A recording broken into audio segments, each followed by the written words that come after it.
2:00, so we're going to get going with the proceedings. I assume there'll be a bit more people joining as we go on. But yeah, welcome everyone. If you don't know, my name is Amy Allright. I'm the Central Branch Chair at the moment. And yeah, I just want to welcome you to the Central Branch event. Luckily nowadays, with us being in lockdown, we have this opportunity to host these talks in a more national sort of platform. So welcome to all the different provinces. And yeah, moving on to today's topic, groundwater awareness.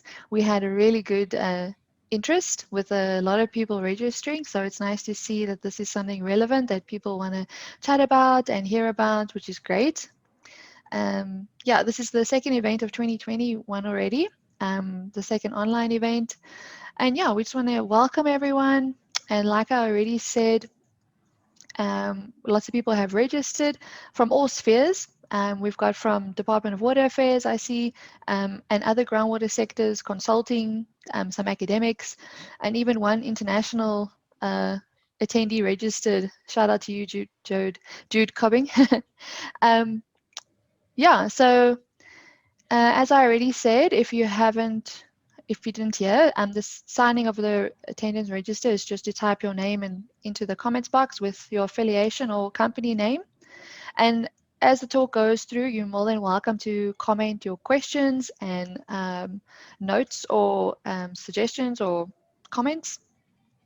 And then we'll have a time at the end of the talk as well to address all those questions. I'll leave it up to Nicolette to tell us whether she's going to accept questions during the talk or not, but if not, then we'll just do everything at the end. And then just in the housekeeping, if we can keep your mic and video off during the presentation. If you have a question, you're more than welcome to type in the comments box, and at the end we can put our mics and videos on if you wanted to discuss your questions further. Yeah, and then on that note, I'm going to introduce Finus Fourie from the Department of Water and Sanitation. Finus is very well known and in the groundwater sector, and he works in the front lines at the Department of Water and Sanitation. He's part of the Integrated Hydrological Planning Department and one of the main drivers and contributors to the National Groundwater Strategy. Finus is also our National Chair at the moment, and he's a very passionate groundwater awareness advocate. So this is a very appropriate topic for him to be online with us. So we're very grateful for him to be online. Thank you for attending, Finus. And on that note, I will give over to you to introduce your Groundwater Division Vice Chair, Nicolette, who will be giving the talk today. Yeah, with that, I'll hand over to you. Thank you, Amy, and welcome from my side as a chair. And we are very grateful for the participation today. And I think today is one of the outcomes that we from the Groundwater Division actually put forward, is that we would like to take the message forward of groundwater and get a better understanding of groundwater. I've done a great job in the sense of helping us to go forward with this whole process. So from my side, I would like to welcome Nicolette and thank her for all the work that she already have been done. She's going to share with us some of the experience that she gained over the years. She worked with the Department of Water and Sanitation for a number of years, and before that, it was, I think it was on the educational side, if I'm not mistaken. But Nicolette, thank you very, very much, and all the work that you've done. And please tell us what you are busy with on the awareness side. Thanks a lot. Over to you. Thank you, Finus. Thank you, Amy. For me, groundwater awareness is something very important, and that's why I felt that I needed to share this with the wider public. And interesting enough, with one of my events that I will talk about at the end of the presentation, I met someone that that's more into the wetlands and biodiversity side of things, and we started talking about possible collaboration. And Nancy asked me earlier this year, she wanted to have some presentations for for the wetland forum so that they can learn a little bit more about groundwater. And I said to her, but Nancy, I'm already presenting something, so that some of them joined us today. So I'm currently a PhD student at Free State University at IGS. I'm busy finishing that PhD. I'm hoping to give it in at the end of the month. So this is my break from working on my PhD. This is a quick overview of what we're going to talk about. I'm going to look at what's the definition of awareness. Then I'm going to give you a bit of my background on groundwater. And then we're going to look at why it is important to have people being aware of groundwater. Then I'm going to share some experiences of mine where I was involved with it. And then I'm going to touch on what we've been doing the last year. And then I'm going to share with you what we're planning and how you can be involved. Now, awareness is a knowledge or perception of a situation or a fact, concern about and well-informed interest in a particular situation or development, or the quality of state of being aware. And knowledge and understanding is something that's very important in awareness. And just like a person that's blind, we're often not aware of our environment because we don't notice things around us. And if you look at the first picture, she only has a stick. With the second one, she has a dog. So with the first one, I think the awareness of her surroundings needs to be sharper than when she's got the dog, because she's got an extra set of ears and eyes. So my own experience was, for example, I needed to find someone from an auto glass place to fix my car window shortly after I went to Belleville, and I didn't know where to go. So I Googled it, and when I started looking for it, I realized there was at least 3 auto glass places just down the road from where our offices were. So, and then suddenly, because I was aware of auto glass shops, I suddenly noticed them all over. And that's sometimes what we need, is someone to make us aware of something so that we can see more of that same thing. Just a bit about my background. My grandfather did water divining. I'm not sure what he used, but I think it was sticks. But he also maintained and built wind pumps. And I remember there was one very unique wind pump on his small holdings just outside Bloemfontein. I can't describe it anymore. I just know it wasn't the usual wind pump head. Then when we moved to Bloemfontein, we stayed mostly on farms and small holdings around Bloemfontein till about 1984. And my dad had to maintain and fix the wind pump or the dompel pump that provided us with water. And I remember many nights falling asleep to the sound of a chug, chug, chug of the dompel pump filling up the dam so that we have water to irrigate the vegetable garden. But that was about my experience of groundwater when I was a child. Then, as I grew up and went to university, one of our friends at church went from studying physics to studying groundwater. And I thought to myself, is there really much to study about groundwater? It didn't sound to me like something that you could actually study further. My first encounter with the science was when I was doing a master's in environmental management, and we had a small session on groundwater. And even at this stage, I wasn't really thinking of it as a possible option for me. And then I joined Water Affairs as a graduate trainee in the Water and Forestry Learning academy. Yes, it was still called Department of Water and Forestry when I joined in 2008. So when I joined the department, I was asked in which section I wanted to work, and I said anywhere they can use my expertise. And I ended up in the groundwater section in the Western Cape. Because they told me, because my question was, how could they use my expertise in biodiversity in a groundwater section? And they told me that they wanted me to look at the impact of groundwater abstraction on biodiversity. So I thought I found my niche, but when I was there, I suddenly realized I needed more information. And that's how I landed in the groundwater field. Now, the importance of groundwater awareness is we need to correct some misconceptions. And it's interesting, just earlier today, I opened a video clip about the innovation of taking place in Cape Town and the Western Cape. And they talked about abstracting water from the biggest dam in the country, meaning the TMG aquifer. And that's one of the big misconceptions, is that groundwater occurs as dams or rivers underground. So we need to change people's perception of what groundwater is and how it should be managed, etc.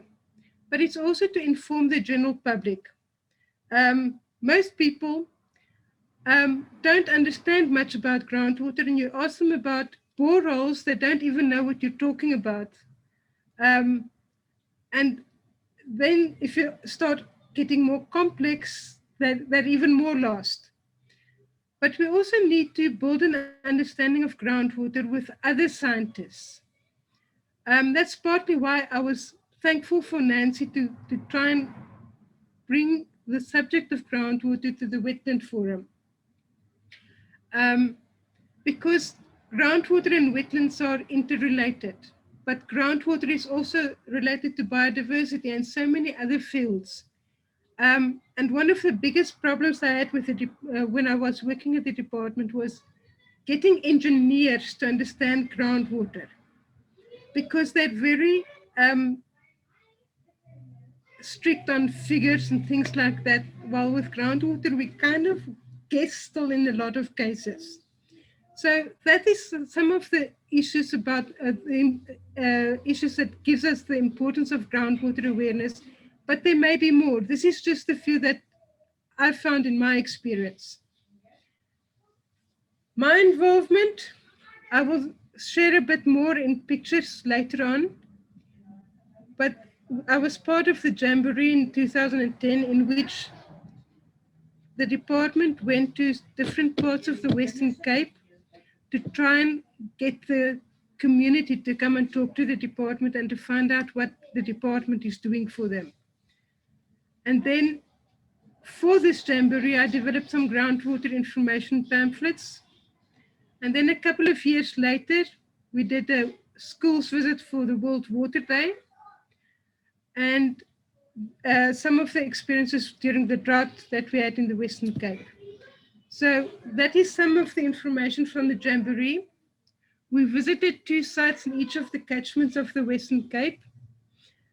Some of them were well attended and others not.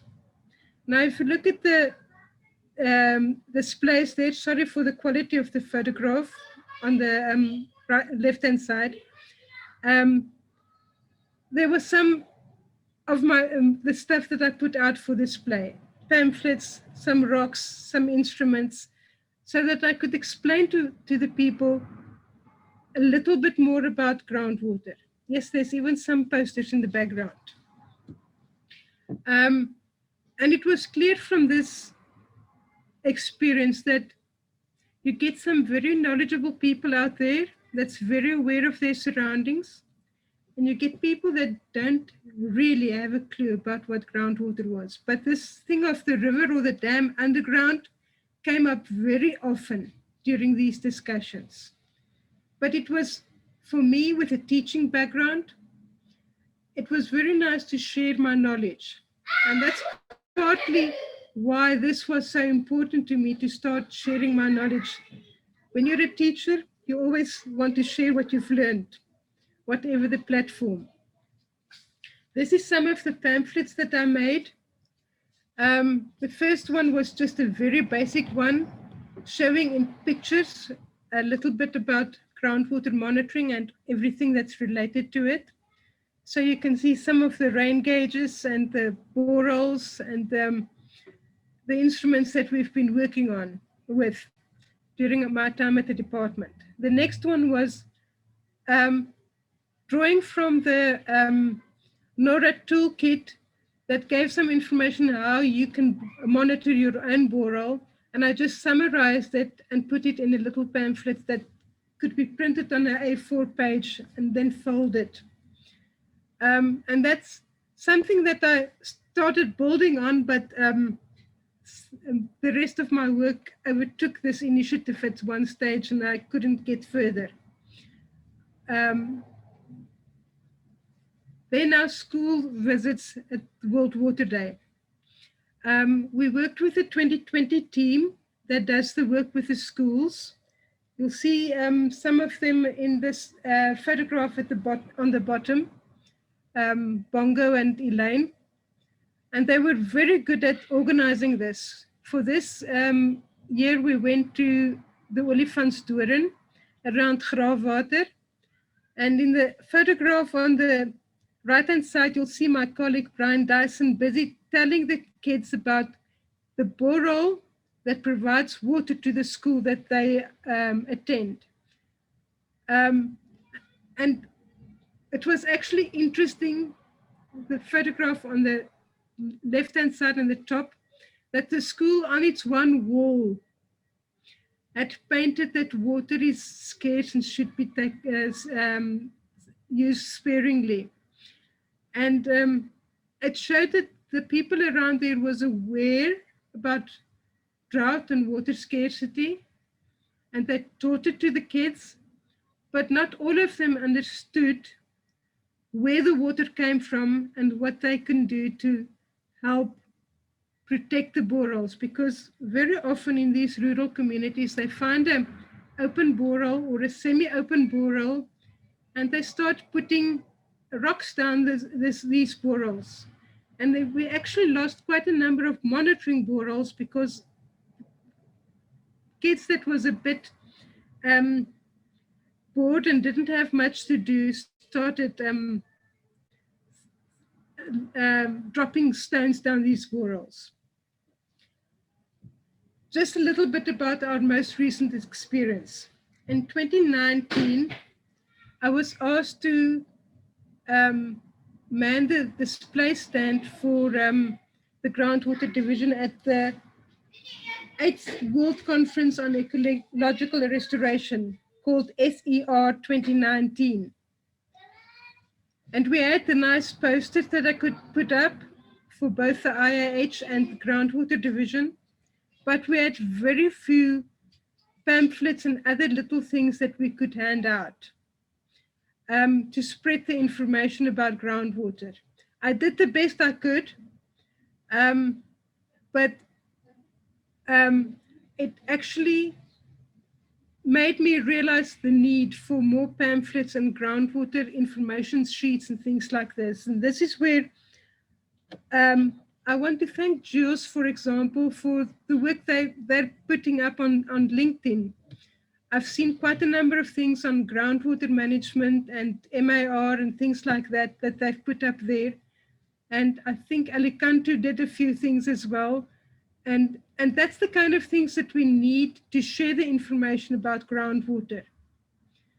But this is for the more grown-up people, the scientific community, the people that understand the technical terms a bit more. Coming from the teaching background, I realized that there's a need for sharing groundwater information with kids, because if you can share it with the kids, they can take the information and share it with their parents, or they will take that information with them through life and have a bit of a better understanding of what groundwater was. So I started drawing pictures of wind pumps and a few other things and put together a little bit of information.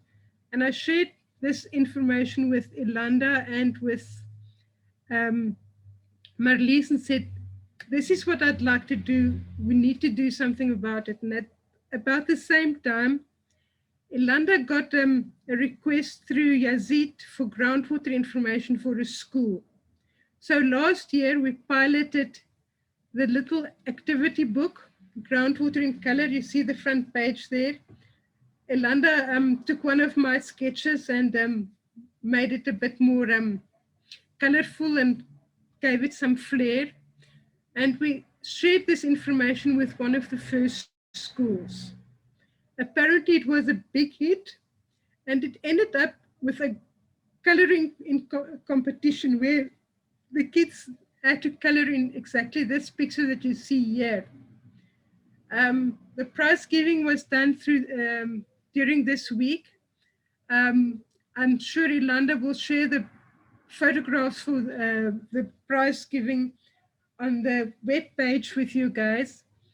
But it was a very interesting way to share the information on groundwater with kids in school. It was kids of 7 and 8 years old. Some a bit younger, some a bit older. But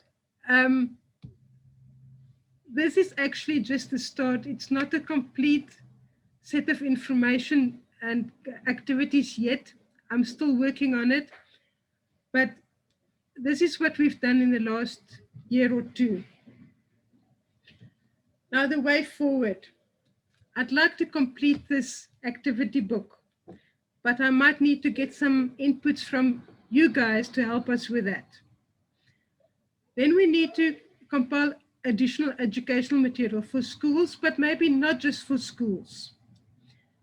I'd like to work on additional groundwater pamphlets, and maybe some of that information that Jules put on LinkedIn and maybe other forums too, we can put in little pamphlets that when we have a next conference, if we have a next conference in person and people, we have to have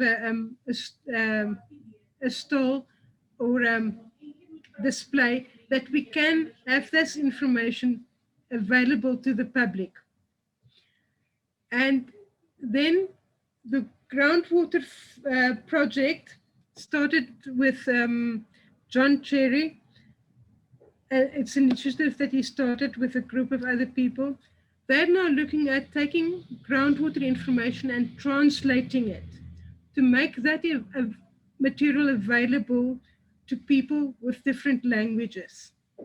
And one of the first things that I think we should translate in as many South African languages as possible is a little children's booklet called Wally and Diana.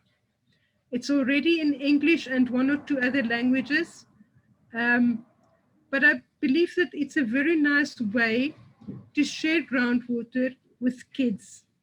It's a little cartoon booklet with a worm and a droplet traveling through this earth and sharing this information. It's written in very easy English, and I believe it shouldn't be too difficult to translate in as many of the languages that we have. And that's where you guys can help us. First with the helping with the pamphlets and educational material, and also then the translation. They need people with a bit of scientific understanding to do the translation, but also that has the proper vocabulary for the languages that you do the translation in. And thank you, that's my story. Any questions? Thank you, Nicolette. Yes, we can open the floor for any questions, specifically for Nicolette on the awareness. Just from my side, thank you very much, Nicolette. Just a quick feedback on translation of the groundwater project.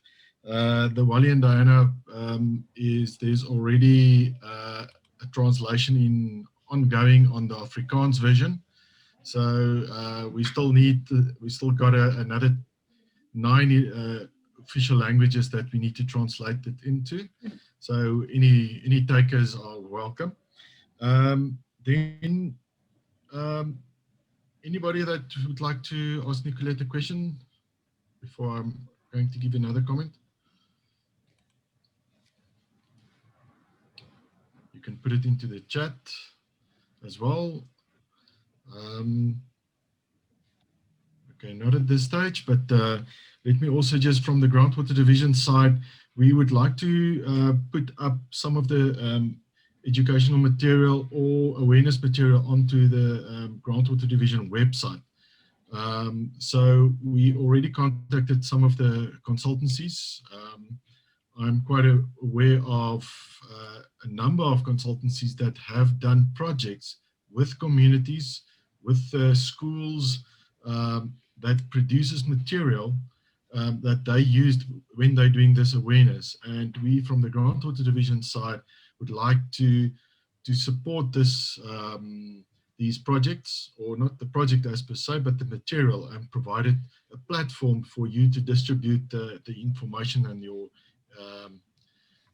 your material as per se. I know that if you are interested in to do that, please contact the Groundwater Division, Yolanda or myself, Nicolette as well. Then we can make arrangements to make sure that we can get all the information and get it on the website.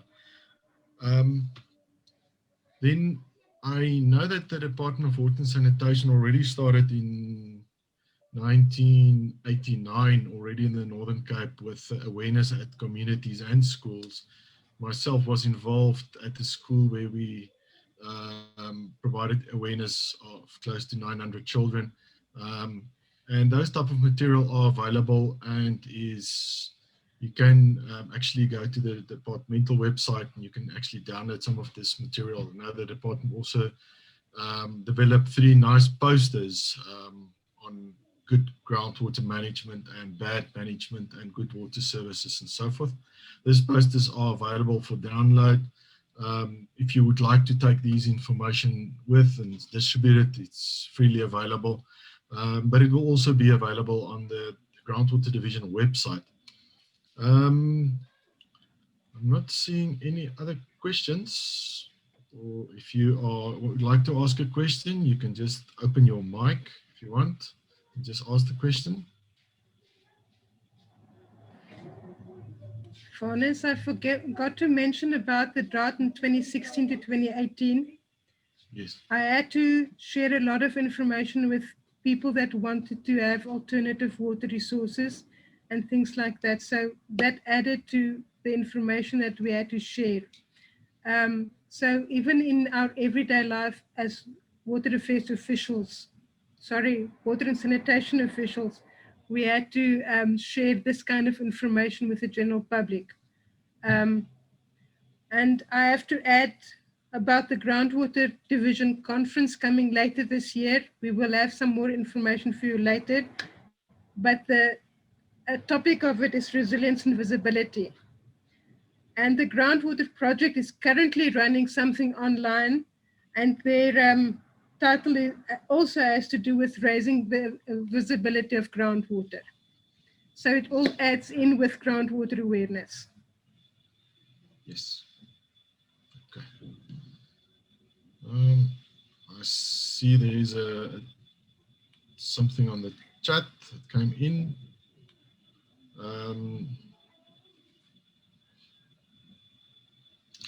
Okay. I see that there is one question coming in. Are there any types of material that will work good for children, Nicolette? How did the coloring competition work, of material work? Elanda actually has more information with it because she interacted more with the school and Iselda, I think, that worked with the school. But the feedback that we got was very positive.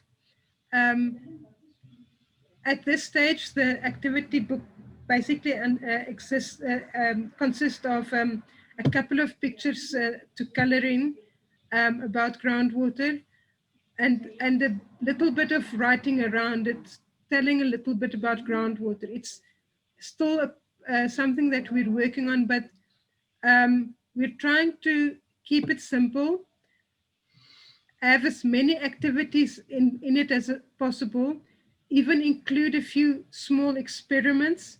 The one that's already included is actually coming from an old colleague of mine, John Roberts, that said an aquifer is like a sponge. So I used this idea and put together a little experiment to show them how, if you wet the sponge, it's like the aquifer filling up, and then if you try and dry out the sponge, you don't get all of the water out of the sponge, because some of it is connected too close to the fibers. And it's very much the same with your aquifer. So simple activities like this could demonstrate some of the properties of what groundwater is about. Thank you, Nicolette. I think from our experience that we had with the schools as well is that you need to focus your material specifically to the specific grade. Yeah. Our challenge that we had is we had one set of information or document material, and then we tried to accommodate the children from grade 1 till grade 7, and it didn't work. So we you need to level your in a sense your material. I also picked up that somebody was saying that the Water Research Commission have a lot of material. Yes, we do know about them, and we are collaborating with them to actually get more material. The WWF as well also had, with the drought not too long ago in the Cape, also provided some good material. So that is also very, very good. I would also would like to say that with the translation project that we are doing, or that we are busy with the groundwater project, you can contact Yolanda, because Yolanda is going to coordinate the different languages. The groundwater division said that we would like to be in coordinating this right through South Africa, and we put up our hand to actually do most of the translation. So if you'd like to translate it in your specific native language, then please contact Yolanda for that. Nicolette, I see there's another question that came in. There is one on the Science Expo. What about something like this ESCOM Science Expo? That's a specific focus on water projects. What's your take on that one? We haven't been involved with it, but it would be a very good platform to share the knowledge that we have, and we will look into it for future reference. I also know that in Saldanha Steel used to have a technology week or something for the kids in Saldanha area. I'm not sure what happened there because of the problems ArcelorMittal has experienced, but we are busy trying to build bridges so that we can work together with other people that already does something similar, so that we don't duplicate too much of the type of events, but we can then have more places to share the information at school level and at other conferences at more specialized levels. Hi, Fanis. Yes. If I can come in, it is Shade. Hi, Shade. Hi, Nicolette. It's great to hear the initiatives. Also, another avenue to work into is, I know with the wetlands forums, the provincial wetland forums, we do have not only training days, but when it comes to our environmental days, we do have contact sessions with schools. Obviously now with COVID, it's a bit difficult, but hopefully we can get back into it, where we have different stations pertaining to wetlands and how they function. And we've had great initiative from WWF to come in and show us the water cycle and how it moves through the sediments. But maybe groundwater in some aspect can come up with similar stations, and that can be factored into any environmental day. It doesn't necessarily have to be for wetlands. And it's worked really well. The kids, as soon as they are able to grasp the concept and see how it is handled, they actually get into the system of knowing things. Thanks, Shade. Thank you. Just a comment from Raven. Is also saying that I think we are focusing quite a lot on the children's side and communities and so forth. But we're sitting with problems with people that sit in municipalities and organ of state that don't have the education or the lack of education on groundwater as per se, and then the management of that. So what do you think is the solution to actually put this then to another level at, let's say, on the governance level? Do you think that would also need to happen, or how can we handle that? We definitely need to look at it. During the drought in the Western Cape, I did work with some of the municipal workers from the at least the Berg side, meaning Cape Town, Saldanha, Swartland, Berg River, Stellenbosch, and a few others. And you can see that they are more keen on groundwater as a possible source. And we started sharing with them information on how to manage it. And most of them do have competent consultants that they're working with, but it's definitely an area that we need to work on, looking at municipalities and the decision makers and the management in the municipalities, and informing them on groundwater and how it maybe differs from a surface water system and things like that. So yes, it's definitely something that we will work towards. And we're going to need more hands to help with all these different fields that we need to cover. So maybe talk to us and give us some ideas and information on how you can help us. I think the Water Research Commission is actually doing a wonderful job in the sense of distributing the knowledge. It's now just to get people to actually to read and actually go and do it. That's also but for honest, there's also the thing, we need to write it in understandable language. If we do it in too high scientific language, it becomes something that sits on a shelf and gathers dust and it doesn't get opened. I think the NORA toolkit was a very good initiative that needs to be maybe revisited and renewed and expanded, but that's a good place to start because it covers quite a range of things related to groundwater management and awareness and things like that. No, I totally agree. There was another comment that saying only the municipalities that can afford the appointment of consultants got by with regarding to groundwater during the drought. Much work is needed in this wider area, and I think that's true. That's true. That's definitely true. Okay. There's another, Adolf also put a question. What tool of awareness are you looking at? Books, pamphlets, workshops with schools? What specifically? Adolf, anything that would share the information with the people out there about groundwater. So the whole spectrum. Like I said, we need to target the general public, but also the scientific community, and then the municipal managers and other decision makers. So one of the most successful ways I've seen is something like a little video clip that can give some basic information, but it's not always that you have the equipment to do something like that. With our new smartphones, it's a bit easier, but people are very visual and they'd like to see things. Unfortunately, a lot of groundwater is occurring underground and we're often walking over it. So anything of the kind, and if you do any awareness on your own already, share those stories with you. We've got an initiative running that says our stories, where we have a one-pager where we share our stories with a little photograph and things like that.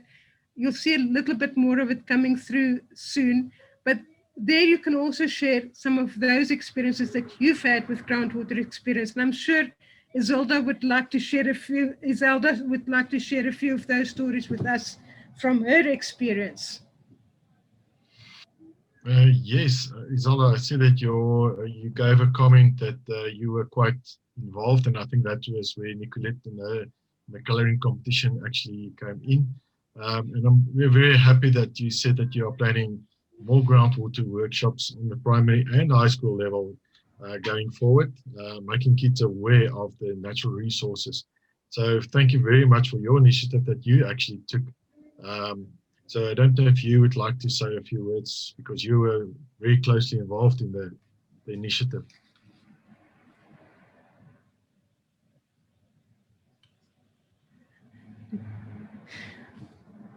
Maybe I'm too fast on Isolde now.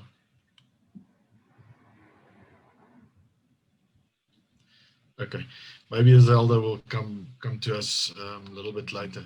I would just like to take the opportunity to actually also welcome one of our old honor members, Ebrard Browner.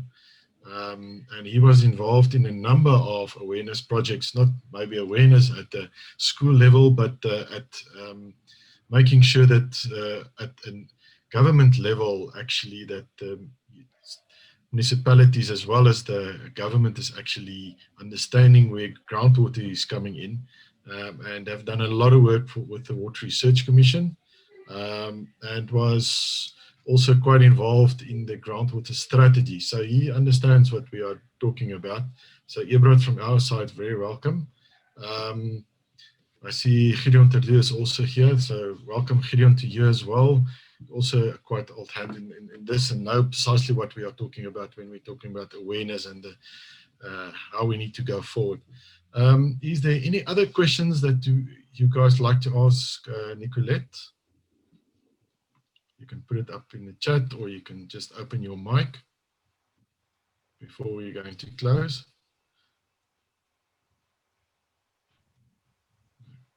Okay. Hey, Faunus, it's Amy. Yes, Amy, I think we are now at the end, or do you like to, I can give it over to you. No, I have nothing. I have nothing else to.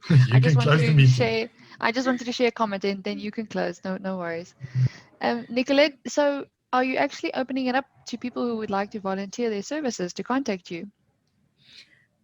Yes, if they want to be involved, they can contact me or Yolanda, and we will take it from there. Great. And then if I can throw my 2 cents in, I think this is good for everyone in the sense that it's not something that I think we each need to take up our own plight. Like in your personal life, in your day-to-day, are you talking about groundwater? Are you doing your bit, with your friends and family? Yeah. I don't think I'm doing that personally enough. So perhaps it's something we should all strive towards. Just a comment coming from Jane Goos. It's about groundwater dependent ecosystems, and I agree with her. I had quite a lot of sites that I worked with that had groundwater dependent ecosystems, and it's something that's not well understood yet. But if we make people more aware of it, they will probably focus on it a little bit more. I'd like to thank Nicolette for her presentation. Thanks a lot for all the work that you've done. And that you've shared it with us, and then also with Amy. Thank you, Amy, for all the work that you are doing in the central branch. So yeah, if you would like to get more connected with your branch chair, please visit the Groundwater Division website. So from my side, thank you very, very much, and we will see you and enjoy the weekend. We'll see you at the next talk. Thanks a lot. Thank you. Thanks. Bye. Thank you for your time as well, Faunus, and especially Nicolette. Thank you very much. It's much appreciated. Thank you. Thanks a lot. Thank you, guys. All right. Bye. Bye.